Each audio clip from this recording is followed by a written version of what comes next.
Magandang araw sa inyo mga kahigalaan.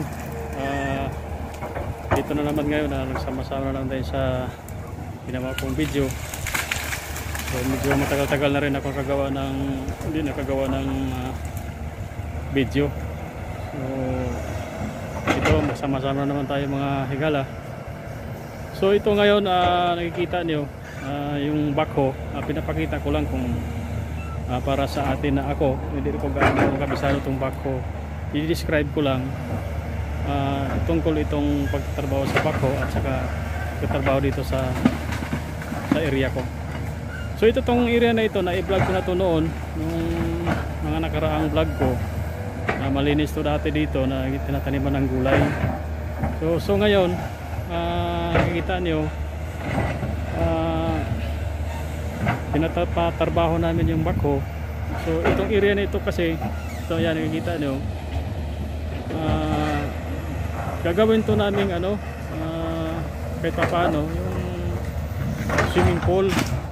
So ito i-describe ko lang, hindi naman ito pag mamayabang.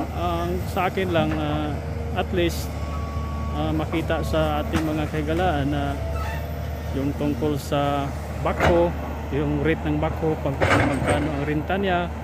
So alam naman natin magtatrabaho ang isang ganitong equipment na madali. So itong area na ito, gagawin namin tong swimming pool.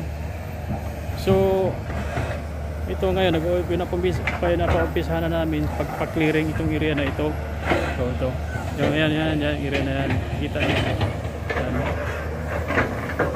Doon sa dulo, doon sa may dulo, doon sa kita nyo, sa may dulo, doon mag-umpisa pinakauluhan.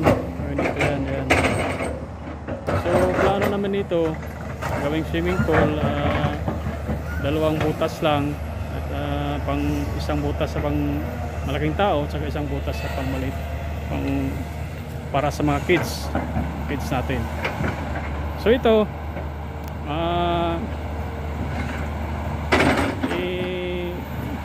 i-describe ko lang itong backhoe na ito. Nirentahan lang namin ito, naghahanap kami ng medyo mura, at kahit paano na nakakita kami na medyo nakamura kami konti. So ito, ang renta nitong backhoe na ito, 2.5 per hour. So 2.5 per hour.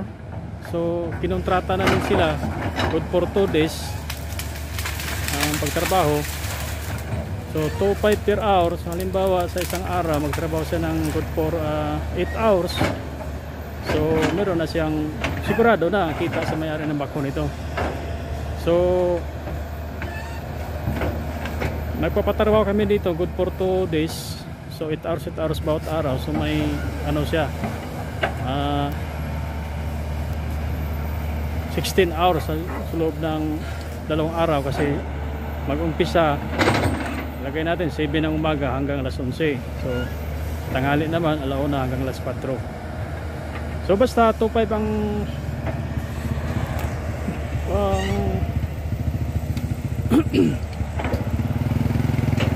kasi na makikala, kasi may dumadaan na nakamotor. Ito medyo sira kasi kalsada dito, medyo na putol yung pagpaliwanag. So balikan natin yung rentan ng backhoe, 2.5 per hour. So di pa kasali yung travel niya. Ang itong pinanggalingan nitong backhoe, nasa mga mula dito sa barangay namin, nasa mga kalating oras din ang biyahe kung magmotor tayo. So may travel siya na bayad 10,000. So 2.5 per hour, tapos ang travel na 10,000. So medyo kahit pa paano medyo nakakamura tayo. So ito gina-clearing lang namin ito mga kahigalaan, kasi hindi naman namin ito binibigla pag matrabaho, kasi alam naman natin na ganitong sit up o paggawa ng swimming pool kailangan talaga na malaking budget. So dandahan lang, una i-clearing muna namin to. Siguro sa susunod may budget na naman, yung dandahan pagpa-improve sa gagawing plano namin na swimming pool. So ito ang pa namin dito, estimate, rentahan namin to ng 20 hours. So 5 na yung per hour. Yung sabi ko kanina, sa 2 days meron siyang 16 hours, pero papakyawin na namin to ng 20 hours para eksakto 50,000 plus travel 10,000, so 60,000 lang mabayad namin dito. So dandahan lang mga higala, pag may plano tayong ganito, dandahan lang kasi medyo siyempre alam naman natin na medyo may kalakihan budget pag paggawa tayo ng ganitong plano. So ito ulitin ko lang, hindi naman pag-describe nito, hindi ko to pinapakita ko itong video, hindi to pagmayabang, kundi para sa atin na hindi kabisado yung ganitong equipment, kung magkano pala yung renta, magkano per hour. So dito kapaliwanag ko kung medyo mura yung per hour ang nakuha namin itong bako na ito. Pero sa mga standard na presyo talaga, kailangan ang regular rate talaga nitong bako kung rentahan natin. Halimbawa mayroon tayong project na ipapagawa, kalimitan nasa mga 3,500 or 4,000 per hour, mga regular na rate talaga ng bako. Iwan ko lang sa iba, baka mayroon pang mataas na presyo. So ito medyo, guys, kasi sinabi ko kanina, medyo nakamura kami dito sa itong bako nito nirintahan namin. So mga higala, itong area na ito, yung guys, sinabi ko kanina, plano namin ito gawing swimming pool. Yung area na yan, yung nakita nyo, yung sa dulo, nandyan yung resources ng tubig. Yan, sa dulo. Diyan kami maggawa ng reservoir, siguro mga 2 tangke ng reservoir. Saka yung area na yan, diyan kami maggawa ng butas, 2 butas. Isang pang adult, isang pang kids na swimming pool. Para at least, kahit pa paano, may income na tayo kunti, balang araw matapos. Pero guys, sa sinabi ko kanina, idahan-dahan na namin ito mga higala, kasi alam naman natin na napakalaki talagang budget nito kung magpagawa tayong ganitong plano.